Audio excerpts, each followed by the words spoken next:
नमस्कार दोस्तों, मैं सुविधा गुप्ता आज आपके साथ शेयर करना चाहती हूँ मेरे जीवन की एक अत्यंत हृदय विदारक यानी दिल दहलाने वाली सच्ची घटना। आइए सुनते हैं।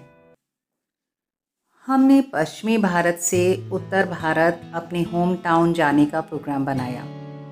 मेरे पति को दिन में ऑफिस का ज़रूरी काम था, इसलिए हमें शाम 7 बजे के आसपास की एयर इंडिया की फ़्लाइट ही सूट कर रही थी। इस फ्लाइट से घर पहुंचते पहुंचते 11-12 बज जाते हैं, पर इसमें सामान की कोई चिकचिक नहीं रहती। 25 किलो चेक इन बैगेज और 7 किलो केबिन बैगेज।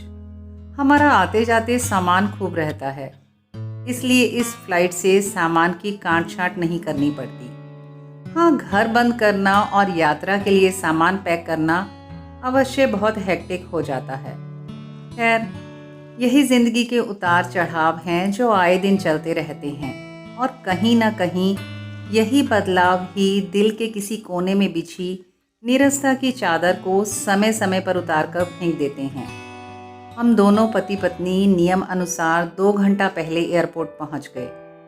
बाहर का खाना हमें कम ही रास आता है, हालांकि इस फ्लाइट में जो समय हो उसी प्रकार का खाना भी मिलता है। फिर भी मैं घर से अपना भोजन पैक करके ले गई थी। टाइम से चेक इन हो गया और हम अपनी सीट पर आराम से बैठ गए। विमान भी अपने निर्धारित समय पर चल पड़ा। 2 घंटे की फ्लाइट थी, लेकिन दिल्ली एयरपोर्ट के पास पहुंचकर पता चला वहां का मौसम खराब है, तो एरोप्लेन को एयरपोर्ट पर उतरने की परमिशन नहीं मिली। करीब 40 मिनट विमान ऊपर आसमान में उड़ता रहा, और जब मौसम कुछ ठीक हुआ तभी एयरक्राफ्ट की लैंडिंग संभव हो गई। जैसे ही हम विमान से बाहर आए तो फिर से तेज़ आंधी चल पड़ी, पर ईश्वर की कृपा से हम सुरक्षित धरती पर पहले ही पहुंच गए थे। हमारी बिटिया और उसके पति ने भी उसी समय के आसपास की फ़्लाइट हैदराबाद से न्यू दिल्ली की ली थी, ताकि हम अपने होम टाउन एक ही साथ पहुँचे। उनके विमान की लैंडिंग पहले हो गई थी और हमारे टाइमिंग्स में सिर्फ 15-20 मिनट का ही फ़र्क था, लेकिन मौसम ख़राब होने की वजह से हमारा विमान और लेट हो गया और उनको करीब 1 घंटा हमारा इंतज़ार करना पड़ा। खैर, all is well that ends well, यानी अंत भला तो सब भला। बेटी और दामाद हमें कैफेटेरिया में ही मिल गए। लगेज बेल्ट से सामान लेते लेते हमें आधा पौना घंटा और लग गया, क्योंकि मौसम की गड़बड़ी के चलते काफ़ी सारी लैंडिंग जल्दी जल्दी हुई, इसलिए एयरपोर्ट पर काफ़ी अफरा तफरी मची हुई थी। सामान लेने के लिए बहुत भीड़ उमड़ी पड़ी थी। फिर भी जैसे कैसे हम सभी अपना सामान लेकर बाहर निकले तो रात के 11 बज चुके थे। टैक्सी में बैठकर थोड़ी सांस में सांस आई कि आखिर अब अपने पैतृक घर जा रहे हैं। घर का रास्ता करीब 1 घंटे का था। घर पहुँचे तो लाइट गई हुई थी। लगातार इस्तेमाल में ना रहने के कारण इन्वर्टर की बैटरी भी डाउन हो गई थी, सो उसने भी चलने से इनकार कर दिया। घर काफ़ी दिन का बंद था तो बहुत गंदा हो रहा था। वैसे काम वाली थोड़ा बहुत साफ करके गई थी तो बैठने लायक हो गया था। लाइट नहीं थी तो मैं घर में ज़्यादा कुछ और ठीक ठल्ला नहीं कर पा रही थी, और हम सब सफ़र से थक भी बहुत गए थे, इसलिए सोना ही उचित समझा। अब तक रात के 1 बज गए थे। पति और बच्चे तो लेटते ही सो गए, पर मुझे उस दिन एकदम से नींद नहीं आ रही थी। काफ़ी देर तो मैं कभी दाएं तो कभी बाएं पासा पलटती रही। फिर धीरे धीरे नींदिया रानी आने लगी। मैं गहरी नींद में जा ही रही थी कि कहीं बहुत दूर से कुछ शोर की आवाज़ कानों में पड़ी। शोर धीरे धीरे पास आ रहा था। बड़ा अजीब सा कोलाहल था, एक साथ कई आवाज़ों का मिला जुला मिश्रण। बहुत बेचैनी हुई कि यह कैसा भयानक गुल गपाड़ा है। मैं इस तरह के शोर से पहले कभी परिचित नहीं थी। धीरे धीरे यह पास आ रहा था, पास और पास, तेज और तेज, भयानक और भयानक। चिंता और आकुलता ने मन को गहरे तक घेर लिया। बड़ी हिम्मत करके बिस्तर से उठी। पैर साथ नहीं दे रहे थे। एक पल के लिए विचार आया कि क्या कोई धूमकेतु सृष्टि का विनाश करने के लिए धरती पर आ रहा है। हृदय बड़ी विचित्र सी संवेदनाओं से घिर गया। साहस बटोरकर अपने बेडरूम के जाली वाले दरवाजे की कुंडी खोली और टेरेस पर आ गई। अब दाएं बाएं के सारे घर और दोनों तरफ की पूरी सड़क मेरी निगाह में थी। पूनम का चांद हल्का हल्का आकाश में अपने तारों के साथ विराजमान था, लेकिन ये क्या, स्ट्रीट लाइट सारी नदारद थी। शायद 3-4 घंटे पहले आए आंधी तूफान का प्रताप था। सारी बत्तियां गुल थीं, घर की भी और गली की भी।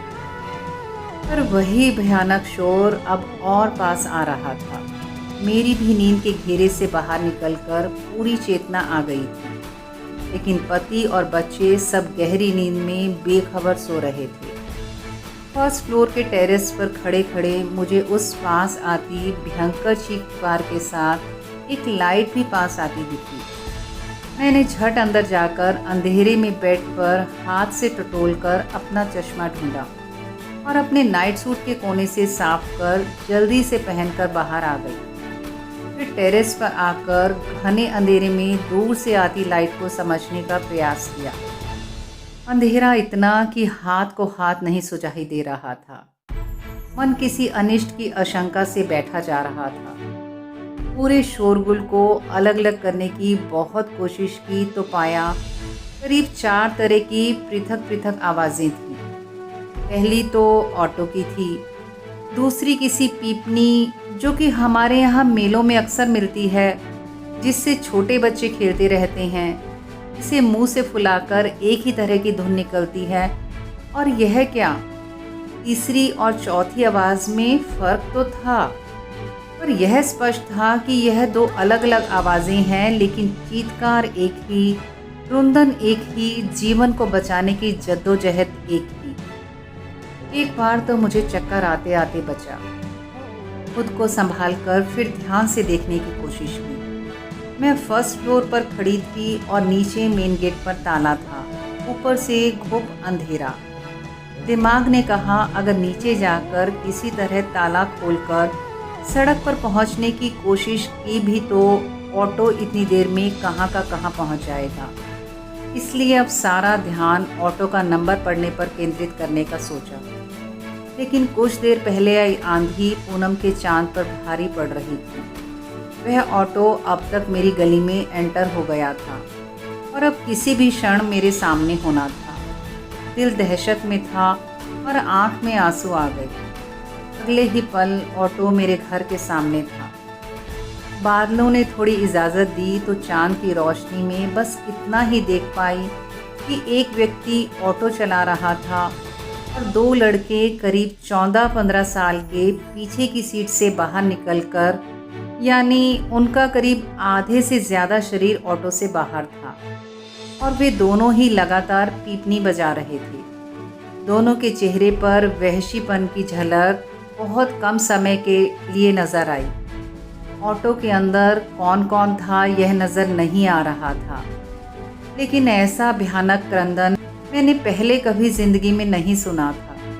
मेरे कानों में यह पिघले शीशे की तरह उतर रहा था। दिल की धड़कन 100 गुना बढ़ गई थी। आंसू थे कि बहे जा रहे थे, ज़बान जैसे पत्थर हो गई।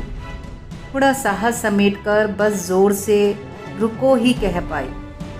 ऑटो में 2 बहुत ही छोटी बच्चियों का भयानक चीत्कार चल रहा था। दोनों की आवाज़ में एक जैसा दर्द, एक जैसी गुहार थी खुद को बचाने की। मेरे पैर जम गए और देखते ही देखते ऑटो अंधेरे में गायब हो गया। हमारे घर की लाइन में कितने ही घरों के आगे कार्ड हैं और सब मुस्तैदी से तने हुए थे। मानवता का नंगा नाच देखकर भी मौन थे। मैं नहीं समझ पाई एक पल के लिए भी किसी की इंसानियत क्यों नहीं जागी। क्यों नहीं किसी ने उस ऑटो को रोकने की कोशिश की। क्यों नहीं जानना चाहा कि उस ऑटो में वह 2 बच्चियां क्यों रो रही हैं। तो वह 2 लड़के इतनी देर रात को उस ऑटो से बाहर निकलकर इतने भयानक चीत्कार पर खुशी का जश्न मना रहे हैं।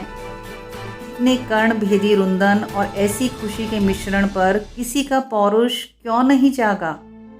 इस संसार में क्या हम जीती जागती लाशें विचरण कर रही हैं?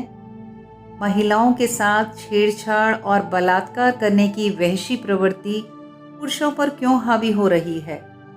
उस रात के बाद से ऐसे ही कितने सवाल मेरे मन को और ज़्यादा कचोटने लगे हैं।